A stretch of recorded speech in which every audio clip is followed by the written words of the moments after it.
فإذا قرئ القرآن فاستمعوا له وأنصتوا لعلكم ترحمون। যখন তোমাদের সামনে কোরআনে কারীম তেলাওয়াত করা হয়, কোরআনের যখন আলোচনা করা হয়, সেই সময় তোমরা চুপ করে মনোযোগ সহকারে কোরআন শোনো। সমস্ত রহমত গুলো তোমার উপরে নাজিল হতে থাকবে। সম্মানিত ভাইরা, কোরআন শুনবো আমরা বেশি, গান শুনবো। গান শুনবেন, যেটা বেশিও হারাম কমও হারাম। গান শুনবেন কেন? গান শোনা যাবে না তো। আল গিনাউ ইয়ামবুতুন নিফাক ফিল কলব। গান মানুষের দিলকে মেরে ফেলে, মুনাফিক বানায়, কপটতা সৃষ্টি করে। গানের ভাষা তো এখন নাই, আর কি বলে শিল্পী নিজেও বোঝে না। এরকম গান আছে না? নাই, শুধু তালে নাচে, তালে। এক যুবককে দেখি গানের মধ্যে ইয়ারফোন ঢুকাইয়া নাচতেছে, হাঁটতেছে ব্যস্তপূর্ণ রাস্তায় আর নাচতেছে। আমি তাকে বললাম, আচ্ছা যুবক, তুমি এরকম করে নাচো কেন? হুজুর বুঝবেন না, ঝাঁকি উঠছে। বললাম, তোমার ঝাঁকি ওঠে নাই, তোমার মৃগী বেড়া হয়েছে। সম্মানিত ভাইরা,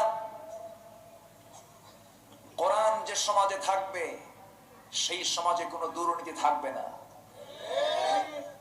কোরআন যে সমাজে প্রতিষ্ঠিত থাকবে, সেই সমাজে কোনো খুন, গুম, হত্যা, ধর্ষণ হবে না। এটা কার ওয়াদা? আসতে বলবেন না, কার ওয়াদা? শান্তি আছে আজকে কোথাও? খালি ওয়াং শান্তি, ওয়াং শান্তি, এটা বললে শান্তি আসবে না। আম খেতে ভারী মজা, 1000 বার লিখলে এটা মজা পাওয়া যাবে না। আম খেতে ভারী মজা, এটার প্রকৃত মজা পেতে হলে আমটা নিতে হবে কোথায়? আমটা নিতে হবে কোন মেশিনে? মুখের কোথায়? জিহবা। জিহবা হলো মেশিন। এই মেশিনের চাইতে বড় মেশিন আছে? আছে মেশিন? দুনিয়া খাই, স্বাদ নেই কোন কোন অস্ত্র, কোন মেশিন দিয়া? গোটা দুনিয়া খাই। পেটের নাম হলো বিশ্ব গোডাউন। পেট কি? বিশ্ব গোডাউন। আর সেই গোডাউনে যে খাবার গুলো যায়, সব চেক করে জিহ্বা। আর কোনটা টাটকা কোনটা বাসি, এটা ফয়সালা দিয়ে দেয়, জাস্টিফাই করে হলো নাক। সুবহানাল্লাহ বলবেন না? নাকটাও দিয়েছেন জায়গা মতো। যদি এই জায়গায় না দিয়া যদি বগলের তলে দেওয়া হতো, এই শীতের ভিতরে কাপড় চুপড় খুলে আগে খাবারের সবকিছু মেনুগুলো নিয়ে আগে বলা লাগতো, হাতটা একটা উঁচা করে, নাক বলে দে এটা জায়েজ না না জায়েজ, টাটকা না বাসি। কত অসুবিধা। নাক দেখতেও সুন্দর, আবার মেশিনটা ওখানে, আবার মুখে নিলাম, জিব্বা বলে দিল এটা ন্যাংরা, এটা ফজলি, এটা চোষা, এটা হাড়ি ভাঙ্গা। কি এগুলো? এগুলো কিসের নাম? কি সুন্দর আল্লাহ পাক মেশিন দিয়েছেন। তো সেই মেশিনে যতক্ষণ পর্যন্ত আমি না নেব কোন খাবার, সেই খাবারের স্বাদ যেমন আমি পাবো না। কোরআনে কারীমের প্রকৃত কল্যাণ যদি পেতে চাই, কোরআনটাকে রাষ্ট্রীয় পর্যায়ে কায়েমের আন্দোলন করতে হবে। তাহলে আসবে শান্তি, সফলতা। ওয়াদাকার? আসতে বলবেন না, কার? আল্লাহ রাব্বুল আলামিন ক্ষুধা মুক্ত, দারিদ্র মুক্ত একটা সুখী সমাজ গড়ার জন্য আল্লাহ পাক বান্দাকে সোজা কথায় একটা ছোট্ট সূরার ভিতরে জানিয়ে দিলেন, লিইলাফি কুরাইশিন ইলাফিহিম রিহলাতাশ শিতাই ওয়াস-সাইফ ফালইয়াবুদু রাব্ব হাযাল বাইত আল্লাযী আত'আমাহুম মিন জু'ইন ওয়া আমানাহুম মিন খাউফ। জোরে বলুন আল্লাহু আকবার। তোমরা যদি ক্ষুধা মুক্ত থাকতে চাও, নিরাপদ একটি পরিবেশে যদি থাকতে চাও, নিরাপত্তা যদি নিতে চাও, তাহলে তোমাদের দায়িত্ব হলো এই ঘরে রবের তোমাদেরকে গোলামি করতে হবে। এই ঘর মানে কাবা ঘর। কাবা ঘর কার ঘর? পৃথিবীর প্রথম ঘর কোনটা? কাবা। বাক্কা, বাক্কা এই কাবা প্রথম ঘর। ইন্না আউওয়ালা বাইতিন উদিআ লিন-নাস লাল্লাযী বিবাক্কাতা। সম্মানিত ভাইরা, সেই কাবার মালিক রাসূলকে কোরআন দিয়েছেন, আর সূরা কাউসারটা টোটালি রাসূলের জন্য। যেরকম সুবহানাল্লাহ। কার জন্য? রাসূলের জন্য। রাসূলের পাশে যখন কেউ ছিল না, তখন সান্ত্বনা কে দিয়েছেন? ছেলে হয় মরে যায়। আমার নবীজির একটা দুইটা ছেলে ছিল না, চার চারটা ছেলের জনক আমার নবীজি ছিলেন। কাসেম, তাহের, তাইয়াব, ইব্রাহিম, চারটা ছেলের সন্তান। কেউ 2 বছর, কেউ 4 বছর, কেউ 6 বছর, কেউ 8 বছরে যখন দুনিয়া থেকে বিদায় হয়ে গেল। 8 বছরের কাসেমকে কোলের মধ্যে নিয়ে আছেন। নবীজির কান্না, চোখের কোনা বেয়ে টপ টপ করে পানি পড়ছে। সন্তানের প্রতি দরদ কোন পিতার থাকে না বলেন? সব পিতার তো থাকে। আমার নবীজির চোখের কোনা বেয়ে টপ টপ করে পানি পড়ছে। সমস্ত কাফের বেঈমানেরা, কুরাইশরা বলা বলি করলো, মুহাম্মদ তোর লেজ কাটা হয়ে গেছে, মুহাম্মাদের পাশে কেউ নাই, মুহাম্মদ তো নির্বংশ হয়ে গেছে। এমন করে চতুর্দিক থেকে রাসূলকে যখন হতাশাপূর্ণ কথাগুলো যখন শুনিয়ে দেওয়া হলো, আল্লাহ পাক সান্ত্বনার সূরা নাজিল করে জানিয়ে দিলেন, হে রাসূল, কেউ যদি পাশে না থাকে, আমি আল্লাহ আপনার পাশে আছি। জোরে বলুন সুবহানাল্লাহ। আমি আপনার পাশে আছি। সম্মানিত ভাইরা, সেই রাসূল যখন মক্কায়, তখন এই সূরাটা নাজিল হয়। মক্কার মাটি রাসূলের জন্য অনুকূল ছিল না প্রতিকূল ছিল? প্রতিকূল, দারুণ কষ্টের ছিল। একটা রাত রাসূল আরামে ঘুমাতে পারেননি। একটা বেয়াদব কাফের ছিল, তার নাম হলো আবু জেহেল। কি নাম? আবু জেহেল ঘুমাতে দেয়নি। সকালে ষড়যন্ত্র, দুপুরে ষড়যন্ত্র, সন্ধ্যায় ষড়যন্ত্র, মুহূর্তে মুহূর্তে নানা ফন্দে আটিয়েছে রাসূলের দ্বীনকে নিভিয়ে দেওয়ার জন্য। শেষ পর্যন্ত আবু জেহেল কি টিকতে পেরেছিল? আসতে বলবেন, টিকতে পেরেছিল? পারে নাই। রাসূলকে শেষ পর্যন্ত ঘর বাড়ি ছাড়তে হলো। অন্য কোনো কারণ নয়, কেবলমাত্র কারণ হলো এই জমিনে কার আইন প্রতিষ্ঠা করার জন্য? রাসূলকে ঘর বাড়ি ছাড়তে হলো। সম্মানিত বন্ধুগণ, সেই মক্কি জিন্দেগীর সূরা হলো সূরা কাউসার। কাউসার আল্লাহ পাক উপহার দিয়েছেন আমার রাসূলকে। জোরে বলুন সুবহানাল্লাহ। রাসূলকে আল্লাহ পাক কি দাম দিয়েছেন, কি সম্মান দিয়েছেন।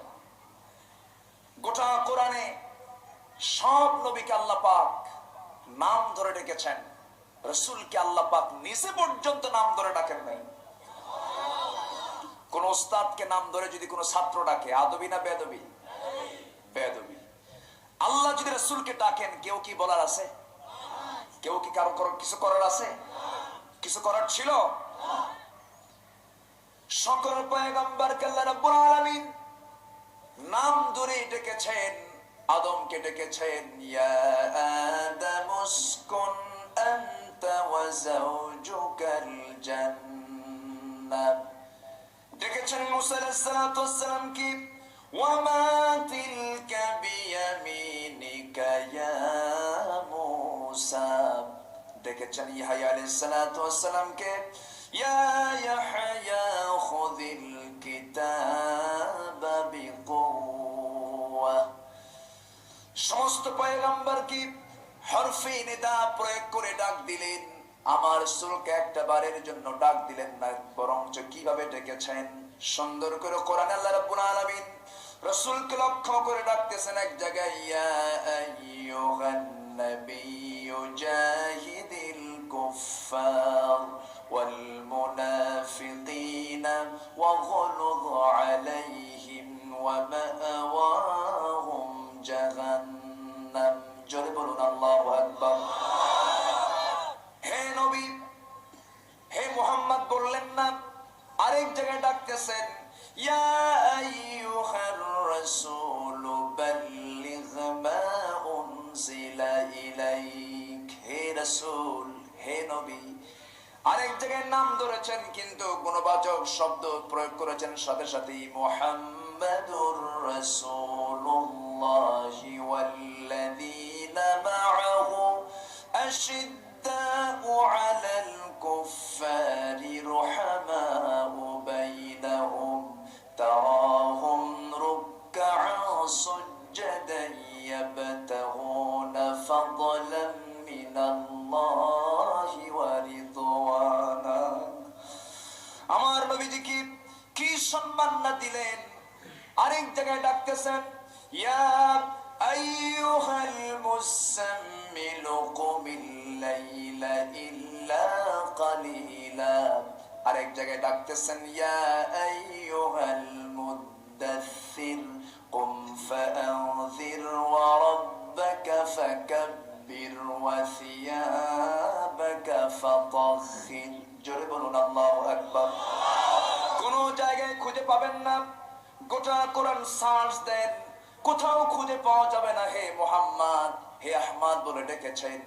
বরং যত সম্মান যে আল্লাহ পাক রাসূলকে দান করলেন, আর সেই রাসূলকে নিয়ে যারা কটূক্তি করবে তাদের সঙ্গে আমাদের কি সম্পর্ক থাকতে পারে? আসতে কবেন না পারে। বহুল আলোচিত একটা বিষয়। এই দেশে প্রায় প্রায় আমাদের শোনা লাগে রাসূলকে নিয়ে কিছু বাজে মন্তব্য করনে ওয়ালা কিছু কুলাঙ্গার। আমার দেশে রাসূলকে গালি দেয় এমন কিছু নরাধম আছে না নাই? আছে না নাই? শাহবাগের মোড় থেকে একবার ঘোষণা আসলো, বলা হলো রাসূল নাকি জিনাকার ছিলেন। কেন? বলা হলো রাসূলের স্ত্রী একাধিক ছিল, এই জন্য তাকে নারী পিপাসু বলে অভিহিত করা হলো। রাসূল বিয়ে করেছিলেন 25 বছর বয়সে খাদিজাকে। যখন খাদিজার বয়স কত বছর? 40। ব্যবধান কত বছর? 15 বছর। খাদিজার সঙ্গে রাসূলের বিয়ে হওয়ার পর দাম্পত্যময় জীবন কাটলো হলো 24 বছর। রাসূল তার জীবদ্দশায় দ্বিতীয় কোনো বিবাহ করেন নাই। 49 বছর পর থেকে 63 পর্যন্ত রাসূল যে বাকি বিবাহগুলো করেছেন সমস্ত ইঙ্গিত ছিল কার? আসতে বলবেন না কার? 49 বছর পরে কি যৌবন নতুন নতুন করে আসে নাকি? তখন তো বুড়ো কাল।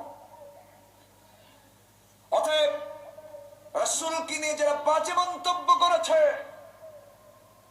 এদেরকে ফাঁসির মঞ্চে ঝুলিয়ে মারা দরকার। আস্তে আস্তে সব কথা বলবো, শুনতে রাজি আছেন তো? জোরে বলুন ইনশাআল্লাহ। খাদিজার প্রসঙ্গ যখন চলে আসলো একটু বলে নেই, বলার পরে স্পষ্ট হবে। খাদিজাকে রাসূল কিন্তু প্রস্তাব দেননি, প্রস্তাব দিয়েছেন খাদিজা রাসূলকে। রাসূল কিন্তু প্রথমে তা গ্রহণ করেননি, চলে গেছেন চাচার কাছে। বাপ নাই, চাচার কাছে গিয়ে বলেছেন, চাচা প্রস্তাব এসেছে খালিদের কন্যা খাদিজার তরফ থেকে বিয়ের। আপনি যদি হ্যাঁ বলেন আমি হ্যাঁ, আপনি যদি না বলেন আমি না। আবু তালেব বললেন, মুহাম্মদ তুমি আমার অত্যন্ত স্নেহের ভাতিজা, আমি কাবার মালিকের কসম খেয়ে বলছি এই মক্কি জনপদে মুহাম্মদের চাইতে পুত পবিত্র যুবক তোমার সাথে তোমার মতো তুলনা করতে পারে এমন কোন যুবক নাই। আবার এই মক্কি জনপদে খালিদের কন্যার মতো এত পুত পবিত্রা মহিলা এই মক্কা নগরে আর কেউ নাই। অতএব প্রস্তাব যখন এসেছে আমি সম্পূর্ণ রাজি হয়ে গেলাম। নবীজি রাজি হয়ে গেলেন, বিয়ে সম্পূর্ণ হয়ে গেল। বিয়ে সম্পন্ন হয়ে যাওয়ার পরে মক্কার কুরাইশদের ভিতরে ধনী শ্রেণীরা সবাই বলা বলি করলো, হারে খাদিজা কেমন করলো, খাদিজা একজন ধনী মানুষ, মুহাম্মাদের মতো একজন গরিবকে স্বামী হিসাবে কেমনে গ্রহণ করলো, আমরা তো অনেক ধনী ধনী সুন্দর সুন্দর যুবক ছিলাম। গোটা মক্কা নগরে চতুর্দিকে যখন ছড়িয়ে পড়লো, আমার নবীর স্ত্রী খাদিজার কানে যখন এসে সংবাদটা পৌঁছে গেল, আমার নবীর স্ত্রী খাদিজা মক্কার সেই সময় সবচাইতে ধনী মহিলা ছিলেন।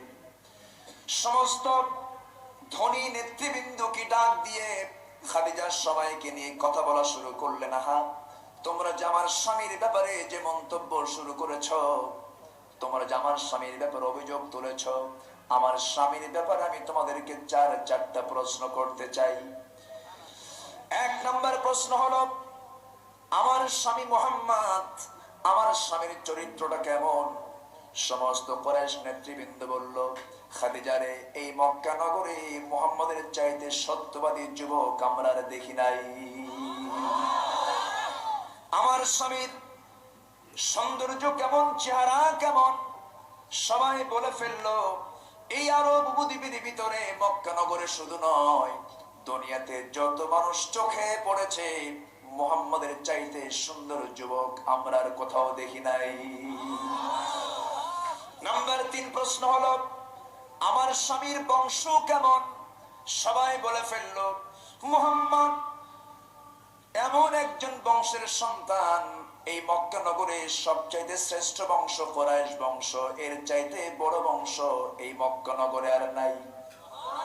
নাম্বার 4 প্রশ্ন হলো, আমার স্বামীর সম্পত্তি কেমন?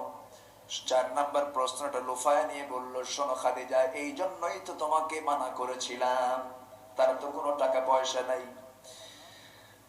খাদিজা বললেন, আমার স্বামীর চরিত্র 1 নাম্বার, সৌন্দর্য 1 নাম্বার, আমার স্বামীর বংশ 1 নাম্বার, সব দিক থেকে তিনি শীর্ষস্থানে আছেন। শুধু একদিক থেকে খাটো, টাকা নাই পয়সা নাই। কারণ ছিল, কারণ জন্মের পূর্বেই বাবা মারা গেছে, জন্মের পরপরই মা ইন্তেকাল করেছেন, নিজের দাদা ছিলেন তিনি ইন্তেকাল করেছেন, সম্পদ কেমনে সংরক্ষিত থাকবে? অতএব আমার স্বামীর এই ঘাটতিটা পূরণ করার জন্য আমি খাদিজা, আমাকে যে পরিমাণ সম্পদ আল্লাহ পাক আমাকে দান করেছেন, সমস্ত সম্পত্তিগুলো তোমাদেরকে সাক্ষী রেখে স্থাবর স্থাবর সমস্ত সম্পত্তি আমার স্বামীর হাতে আমি দান করে দিলাম। জোরে বলুন সুবহানাল্লাহ। এখন তো আমার স্বামী মক্কা নগরের সবচেয়ে বড় ধনী। জোরে বলুন সুবহানাল্লাহ। সেই খাদিজা রাসূলের সঙ্গে দাম্পত্যময় জীবন কাটায় দিলেন দীর্ঘ 24 বছর। নবুয়ত পেয়েছেন 40 বছরে রাসূল। কত বছরে? 40 বছরে নবুয়ত পেয়েছেন। নবুয়ত পাওয়ার পর মাত্র 9টি বছর তিনি তাকে কাছে পেয়েছিলেন।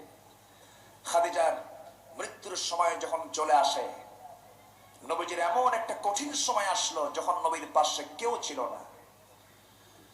খাদিজা অতন্দ্র প্রহরীর মতো তাকে দেখাশোনা করতেন। আল্লাহু আকবার। নবুয়ত পেয়েছেন রাসূল, আশঙ্কা করেন, জাম্মিলুনি জাম্মিলুনি, খাদিজা আমাকে কম্বল আচ্ছাদিত করে দাও, আমি মনে হয় বাঁচবো না। লাকাদ খাশিতু নাফসি, আমার কেমন যেন মনে হচ্ছে। সেই সময় খাদিজা বলতেন, ইয়া রাসূলুল্লাহ, পৃথিবীর কোন শক্তি নাই আপনার কে অনিষ্ট করতে পারে। আপনি কাউকে ঠকান না, আপনি কারো হক নষ্ট করেন না। সেই বিশ্ব নবী, বিশ্ব নেতা রাসূল যখন সেই খাদিজাকে হারালেন, নবীজি কি তার কথা বলে থাকার কথা? কখনো বলেন নাই। আমার নবীজি নবুয়তের 9ম বছরে খাদিজা আমার নবীর সামনে দাঁড়িয়ে থেকে চোখের পানি ফেলে দিয়ে বলছেন, আমার স্বামী গো, দুনিয়া থেকে বিদায় হয়ে যাব মনে হয়, আমার মৃত্যুর সময় ঘনিয়ে এসেছে। রাসূল বলেন, খাদিজা রে, কি হয়েছে তুমি ভালো করে বলো। হুজুর, আমার মনে হয় আর আয়ু নাই, আমার শরীরটা ভালো না, আমার যদি কোনো বেয়াদবি হয়ে যায় দাম্পত্যময় জীবনে, আমি আপনার কাছে ক্ষমা সুন্দর দৃষ্টি কামনা করে আপনি আমাকে মাফ করে দিয়ে। রাসূল বলেন, খাদিজা রে, তোমার জীবনে আমার সামনে আমি কোনো ভুল পাই নাই।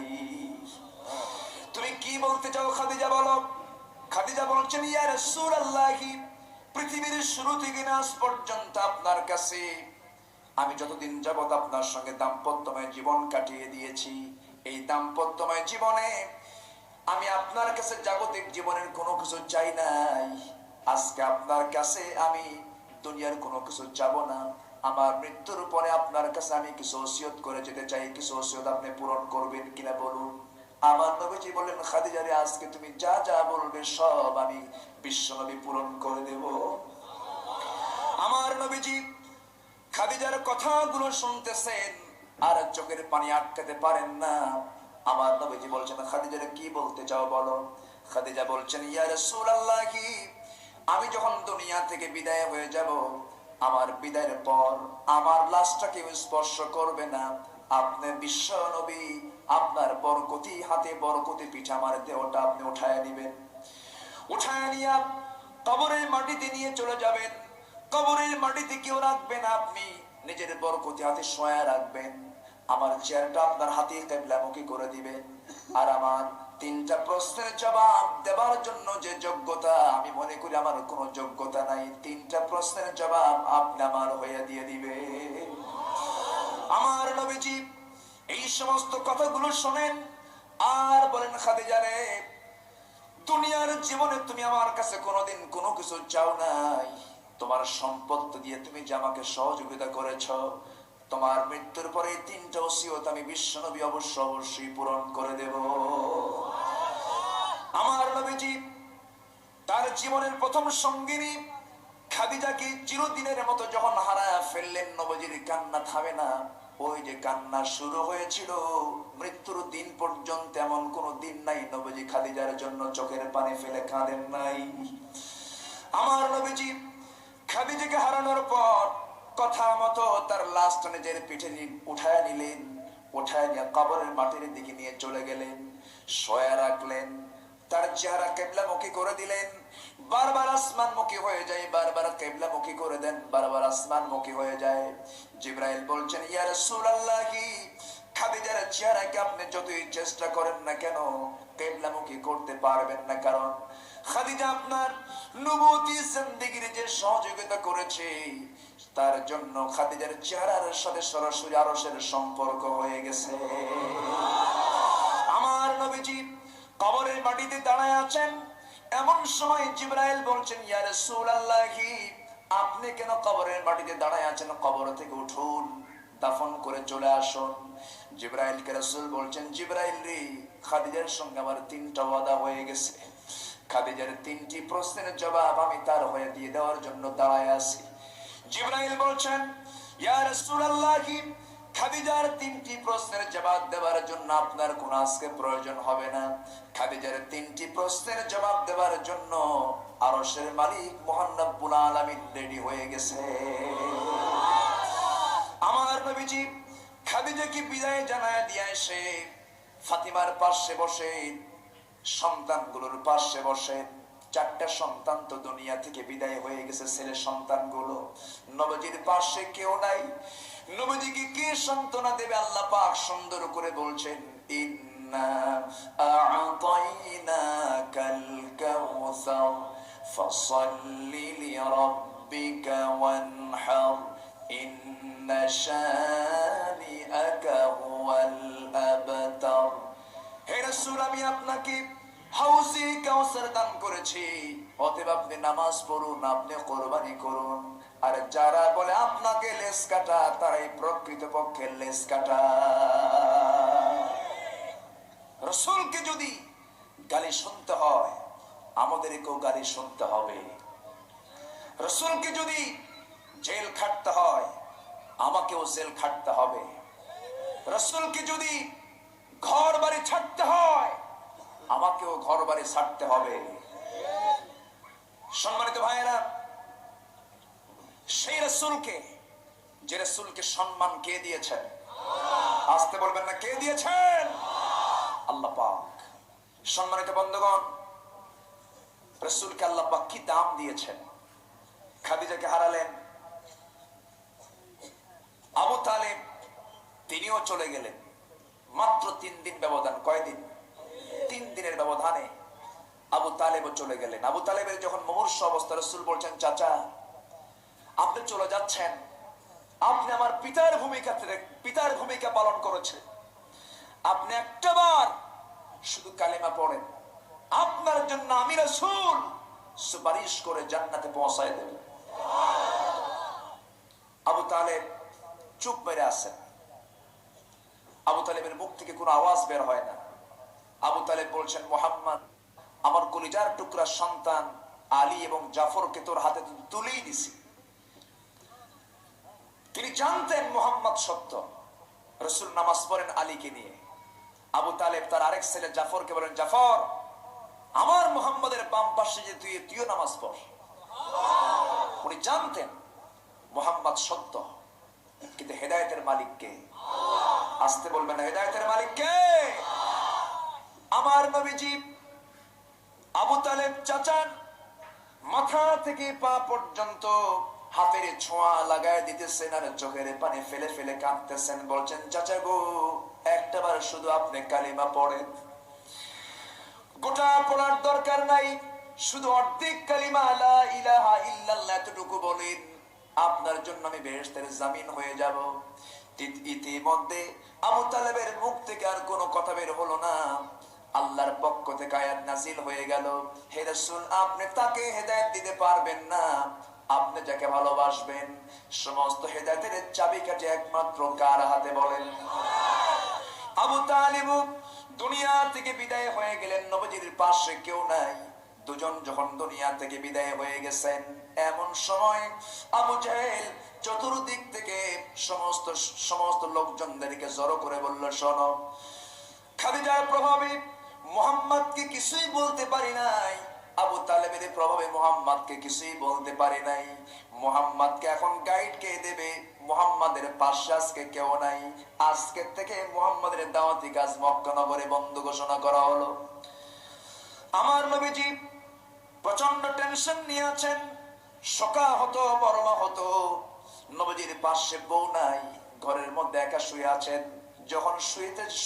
যখন ঘুমাতে যান, পাশে খাদিজাকে দেখতে পান না, দারুণ কষ্ট পাচ্ছেন। খাদিজা নাই, নবীর পাশে কেউ নাই। আমার নবীজি সকালবেলা ঘুম থেকে উঠে পালক পুত্র যায়েদকে ডেকে বলছেন, যায়েদ রে, খাদিজা তো দুনিয়া থেকে বিদায় হয়ে গেছে, ঘুম তো ধরে না, চল মুহাম্মদ কালিমার দাওয়াত দেওয়ার জন্য মক্কা নগরী কোন জায়গায় সুযোগ পেতেছে না। আবু জেহেল চতুর্দিকে নিষিদ্ধ ঘোষণা করে দিয়েছে, চলো আমরা বাপ-বেটা দুইজন মিলে তায়েফের নগরে গিয়ে কালিমার দাওয়াত দিয়ে আসি। আমার নবীজি কালিমার দাওয়াত দেওয়ার জন্য যখন তায়েফ নগরে যখন চলে গেলেন, তায়েফের জনপদে যখন বিশাল আশা নিয়ে চলে গেলেন, যখন কালিমার ঘোষণা চতুর্দিকে ছড়িয়ে দিলেন, তায়েফের মানুষ রাসূলকে চিনল না রে।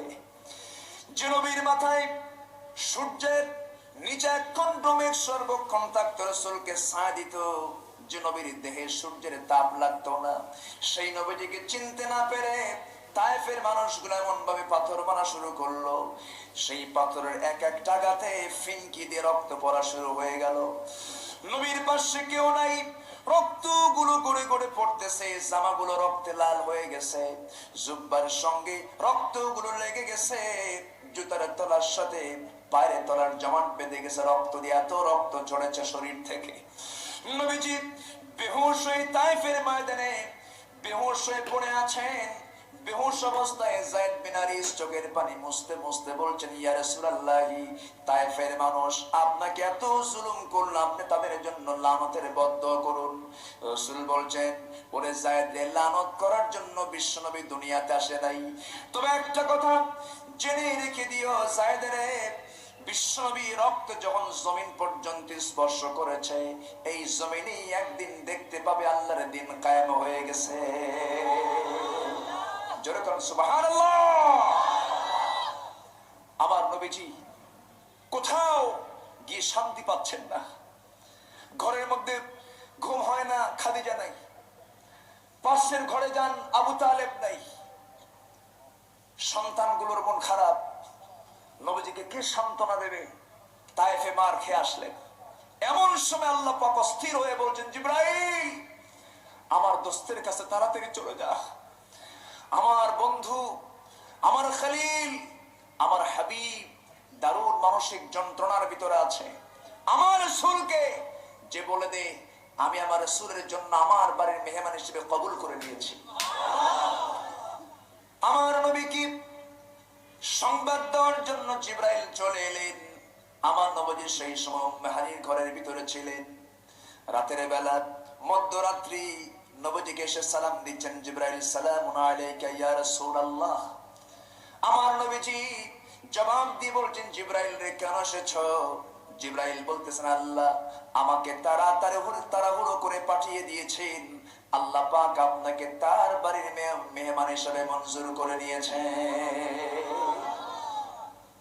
আমার নবীজি একটু বুকের ভিতরে একটা সাহস চলে আসলো। রাসূলকে বলা হলো, হে রাসূল আপনি ওযু বানান।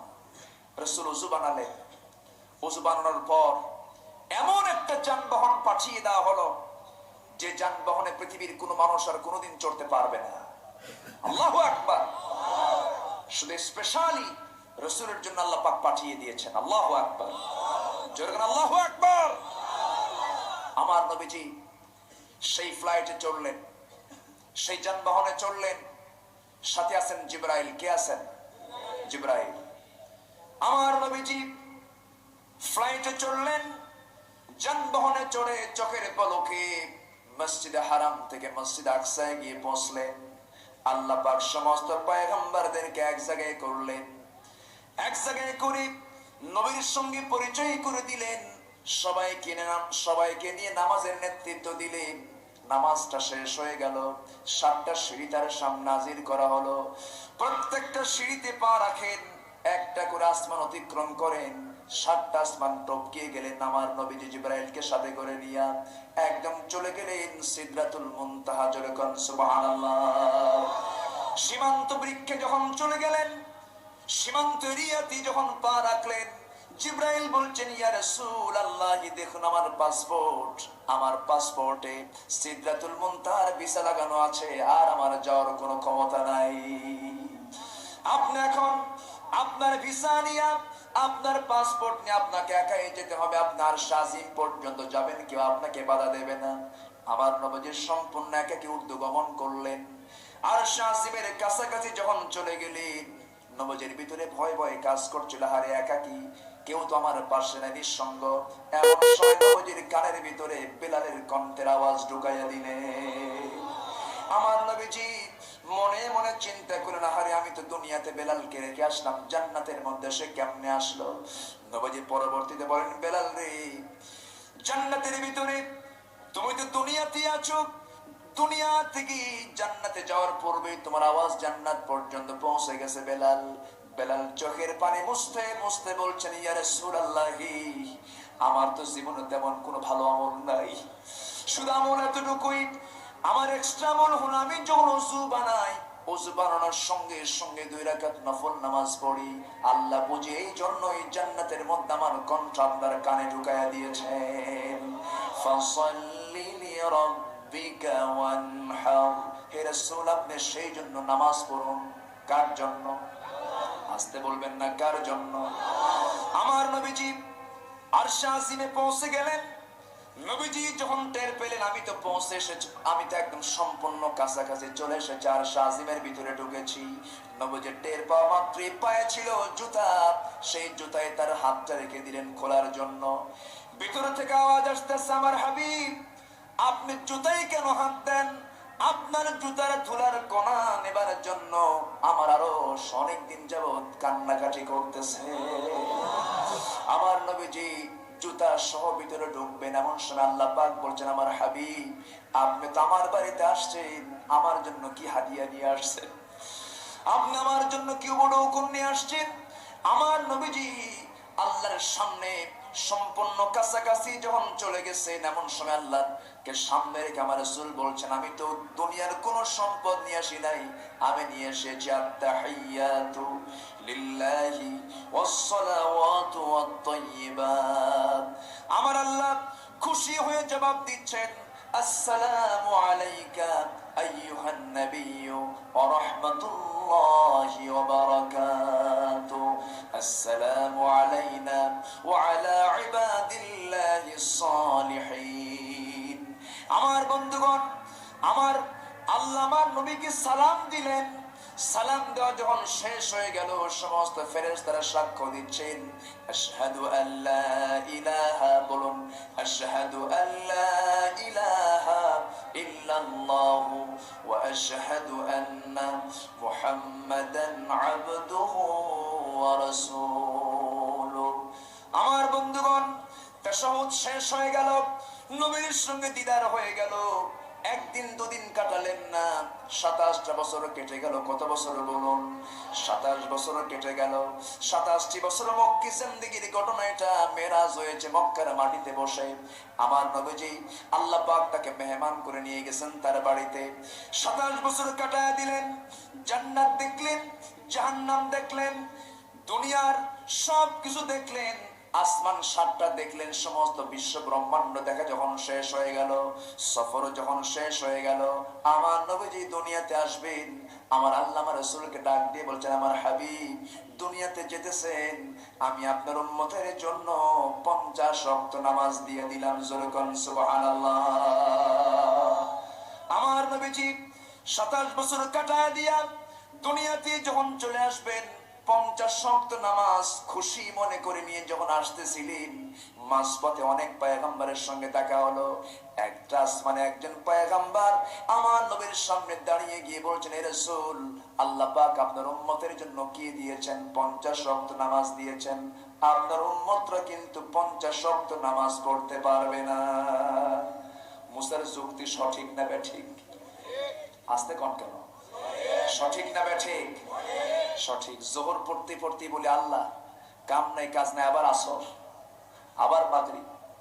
যদি 50 হতো তাহলে তো নামাজের খবরই থাকতো না। আল্লাহু আকবার, আল্লাহু আকবার।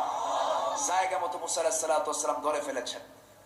বলেন, আল্লাহর হাবিব, আখির জামানের পয়গম্বর, আল্লাহ পাক আপনাকে কি দিয়েছেন? 50 ওয়াক্ত নামাজ। মুসা আলাইহিস সালাতু ওয়াস সালাম বলছেন, অসম্ভব। আপনি যেই কাজটা করে আসছেন আল্লাহর কাছ থেকে, আমি হলে তো ছাড়তাম না।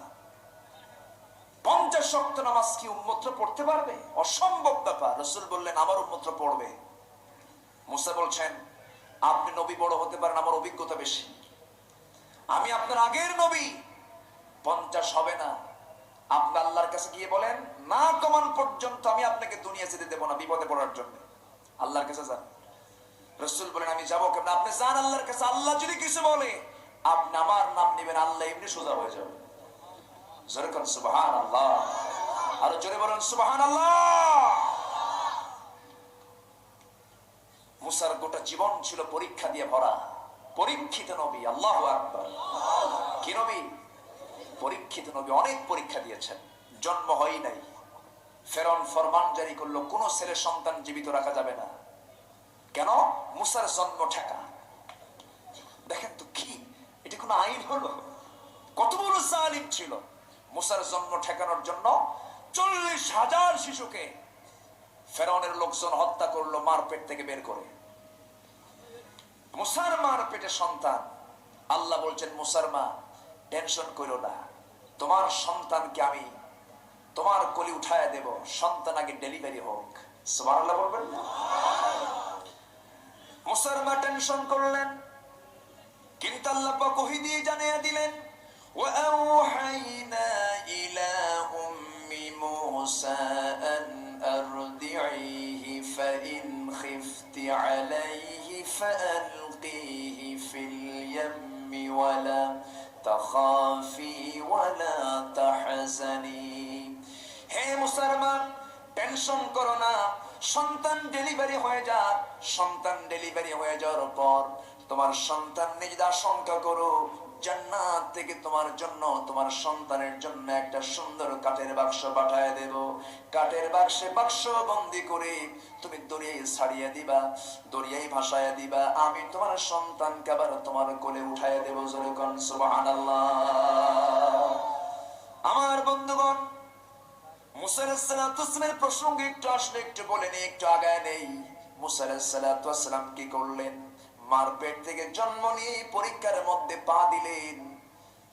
তার সামনে কাঠের বাক্স হাজির করলেন জিবরাইল। কাঠের বাক্সে বাক্স বন্দি করে দরিয়ায় যখন ভাসিয়ে দেওয়া হলো, দরিয়ায় ভাসতে ভাসতে সেই স্রোতে ভাসতে ভাসতে গিয়া সেই কাঠের বাক্সটা এমন জায়গায় গিয়ে থেমে গেল যে জায়গায় ফেরাউন পত্নী আসিয়া গোসলের জন্য ঘাটে নেমেছেন, গোসল করবেন। ঘাটে গোসল করার জন্য নেমেছেন, এমন সময় সুন্দর কাঠের বাক্স আসিয়ার দৃষ্টিগোচর হলো। আসিয়া বলছেন, এত সুন্দর কাঠের বাক্স তো দুনিয়ার জিন্দেগিতে কোথাও পাই নাই। আস্তে করে টান মারলেন, হাতটা রাখলেন, অমনি মুখটা খুলে গেল। দেখতে পেলেন এমন সুন্দর সুন্দর ফুটফুটে বাচ্চা, যেন আকাশের পূর্ণিমার চাঁদ যেন তার চোখের সামনে ধরা পড়ে গেছে। সন্তানকে আস্তে করে কোলের মধ্যে উঠায় নিয়ে বিশাল স্বপ্ন দেখতে লাগলেন। আরে আমার তো 5-6টা মেয়ের সন্তান, একটাও ছেলে সন্তান নাই। যেমন করি হোক এই সন্তানকে আমার এই দরবারে বড় করে তুলবো। এই স্বপ্ন দেখতে দেখতে সন্তানকে কোলে নিয়ে যাচ্ছেন দরবারের ভিতরে। সামনে দরজার মূল ফটকে দাঁড়ায় আছে তার স্বামী ফেরাউন। ফেরাউন বলছে, আসিয়া রে, তোমার কোলে এটাকে কুররাত আইনিল লি ওয়ালাক, এটা আমার চক্ষু শীতলকারী, আপনার চক্ষু শীতলকারী সন্তান। বলার সাথে সাথে ফেরাউন মুসার চেহারার দিকে বারবার তাকায়। আসিয়া বলছেন, স্বামী গো, কি দেখেন? দেখেন তো কি সুন্দর ফুটফুটে বাচ্চা, কোথাও দেখছেন নাকি, কোনোদিন দেখছেন নাকি? ফেরাউন মনে মনে কয়, চেহারার গতিমতি দেখে তো মনে হয় এটাই বুঝি মুসা হতে পারে। যখন আল্লাহু আকবার, আরো জোরে আল্লাহু আকবার। চোরের মন কি? চোরের মন কি? আসিয়া বলছে, স্বামী গো, আপনি সন্তানের দিকে তাকায় কি দেখেন? ফেরাউন বলতেছে, আসিয়া, আমার মন বলতেছে যে সন্তানকে হত্যা করার জন্য এতগুলো শিশু দুনিয়া থেকে বিদায় করে দিলাম, এটাই বুঝি মুসা হবে। আসিয়া বলছেন, স্বামী গো, আপনি সব জায়গায় মুসার গন্ধ পান, এটাই যে মুসা, আপনি বুঝলেন কেমনে? এই সন্তান আমার চোখে আপনার চোখে বড় হবে। এই সন্তান কখনো আপনার বিরোধী হবে না, কারণ আমার ভাষা আপনার ভাষা শিখবে, আমার কথা আপনার কথা শিখবে। এই সন্তানকে যত খুশি হোক না কেন, আমি আপনার রাজরানী, আমি আপনাকে মারতে দেব না। যতই বড় নেতা হোক না কেন, বইয়ের কাছে কিন্তু কায়দ, ঠিক কিনা? বইয়ের কাছে কিন্তু কোনো দাম না। যত বড়ই হুজুর হোক না কেন, বইয়ের কাছে কিন্তু হুজুর হওয়া একটু কঠিন। আরে তোমার মানুষ হুজুর বলুক, আমি কি তোমার হুজুর কব নাকি? ফেরাউন বলল, আসিয়া, তুমি যখন শক করেছো, ঠিক আছে, আমি কবুল করলাম। আল্লাহ কয়, ঠিক আছে। জোরে বলুন সুবহানাল্লাহ। আরো জোরে বলুন সুবহানাল্লাহ। কে বাঁচান? আসতে বলবেন না, কে বাঁচান? আল্লাহ পাক দরিয়াতে ভাসিয়ে দিল। সেই ভেসে ভেসে আসলো ফেরাউনের রাজ দরবারে। দুধ খাওয়াতে হবে। আসিয়া বলছেন, স্বামী, এত শখ করে সন্তানটা নিলাম, ধাত্রী কোথায়? ফেরাউন ফরমান জারি করলো, কে আছো? আমার রাজরানী আসিয়া একটা সন্তান পছন্দ করে লালনের জন্য, পালনের জন্য দায়িত্ব নিয়েছে, কে দুধ খাওয়াবে? শত শত মহিলা দুধ পান করানোর জন্য উচ্চ বেতন লাভের আশায় সবাই আসলো দুধ পান করানোর জন্য মুসাকে। কিন্তু মুসা কারো স্তন মুখে নেন না। তিনি অপেক্ষার প্রহর গুনতেছেন, আমার জনম দুঃখিনী মা কখন হাজির হবে। 3 দিন পর্যন্ত চেষ্টা করে যখন কেউ দুধ খাওয়াতে পারে না, সন্তানের অবস্থা একদম খারাপ। 3 দিন পর্যন্ত না খাওয়া। এমন সময় একজন মহিলা এসে সংবাদ দিতেছে, শোনো আসিয়া, এই সন্তান যেন কোনো মহিলার দুধ পান করবে না। আমার জানা মতে একজন মহিলা আছে, খুব পরহেজগারিনী, আবেদা সালেহা একজন মহিলা, মানে মুসার মাকে ডাক দাও। মুসার মাকে ডেকে আনা হলো। সন্তান কোলের মধ্যে যখন চলে গেছে, আপন মায়ের দুধ আপন সন্তান তৃপ্তি ভরে পান করা শুরু করলো। যখন দুধ পান করা শুরু করেছে, আসিয়ার মুখে হাসির ঝিলিক দেখা দিল। আসিয়া মুসকে হাসি মেরে বলতেছে, শোনো মহিলা, এই সন্তান অসংখ্য মহিলা দুধ পান করাতে চেয়েছে, কারো দুধ সে মুখে নাই। তোমাকে যখন মা হিসেবে পছন্দ করেছে, আমি কিন্তু তোমাকে 2 বছর এই দরবার ছেড়ে যেতে দেব না। মুসার মা মনে মনে দোয়া করেন, আল্লাহ আমি তো এটাই চাই। যেরকম সুবহানাল্লাহ, আরো জোরে সুবহানাল্লাহ। সন্তানকে দুধ পান করানো শুরু করলেন। আসিয়া তাকে প্রলোভন দেখিয়ে বলতেছে, শোনো ও মহিলা, এই সন্তানকে তুমি এমনি দুধ খাওয়াবে না। এই দরবারে যত কর্মকর্তা কর্মচারীর বেতন বহন করি, আজকে তোমার জন্য এমন বেতন বরাদ্দ করে দিলাম, 2 বছরের জন্য সবচাইতে বেশি বেতন তোমার জন্য বরাদ্দ হয়ে গেল। তোমার জন্য সবচাইতে দামি একটা ঘর, দক্ষিণা হাওয়া যেই ঘরে বয় সেই ঘর তোমার জন্য বরাদ্দ হয়ে গেল। এই কথা শোনার সঙ্গে সঙ্গে আসিয়ার, এই ঘোষণা শোনার সঙ্গে সঙ্গে আসিয়ার মার মুখে হাসির ঝিলিক দেখা দিল। আল্লাহ বলছেন, ফেরাউন রে, আমার মুসাকে মারবি, তোর বাড়ির 1 নাম্বার ঘর দখল। সুবহানাল্লাহ বলবেন না? মুসার মায়ের দুধ খাওয়াবো, মাসে মাসে তোর পকেট থেকে টাকা খসাবো। আল্লাহু আকবার। দুধ খেলেন 2 বছর। কয় বছর? আসতে বলবেন কয় বছর? 2 বছর। এই 2 বছরে ফেরাউন কোনদিন মুসা আলাইহিস সালামকে কোলে নেয় নাই। আসি একদিন অভিমান করে বলছেন, স্বামী গো, এই সন্তানটা আমাদের যোগ্য উত্তরসূরি হবে। এই সন্তানকে কোনদিন আদর করে স্নেহ করে একটা দিন কোলে নিলেন না। আপনি কেমন ধরনের মানুষ? আপনার ভিতরে কোনো মায়া দয়া নাই। কিন্তু ফেরাউনের মনে টেনশন আছে না নাই বলেন? ফেরাউন বলছে, ঠিক আছে আসিয়া, যখন তুমি বললে সন্তানটা আমার কোলে দাও। সন্তান যখন কোলে নিয়েছে, কোলে নেওয়ার সঙ্গে সঙ্গে ঠোঁটটা গায়ে দিয়েছে তাকে চুমু খাওয়ার জন্য। বারবার চেষ্টা করে মুসা, বারবার মুখটা সরান, বারবার চেষ্টা করে মুখটা বারবার সরান। যখন বারবার জোরপূর্বক যখন ঠোঁটটা গায়ে দিয়ে চুমু খেতে নিয়েছে, হাতটা আস্তে করে বের করে